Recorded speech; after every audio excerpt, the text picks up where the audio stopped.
Present by New Dhun Official.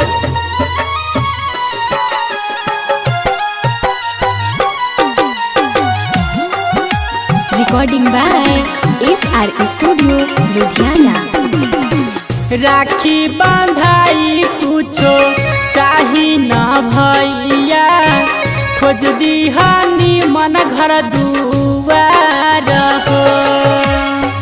राखी बंधाई कुछो चाही ना भैया, खोज दीहानी मन घर दुआर हो। सासू कौशल्या सन राम जैसन पिया, अयोध्या सन परिवार हो। राखी बंधाई कुछो चाही ना भैया।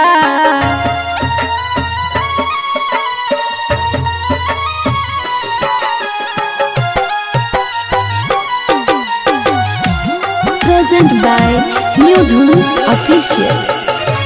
ना चाही गहना गुड़िया नाही महल अटारी, ना चाही गहना गुड़िया नाही महल अटारी, इतने तू रखी है प्यार हो।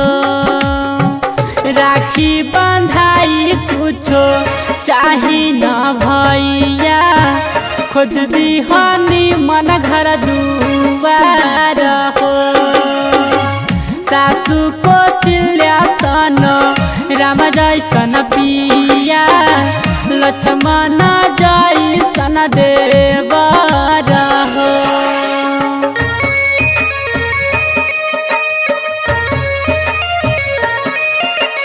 Present by New Dhun Official.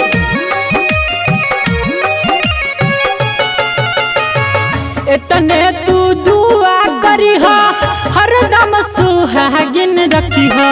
इतने तू दुआ करी हो हरदम सुहागिन रखी हो। कहै छ बहिनी तोहर हो। राखी बंधाई कुछो चाही न भैया, खोज दीहानी मन घर दुआर हो। गाबे रमन जी यादव राही कर सोना, खोज दीहा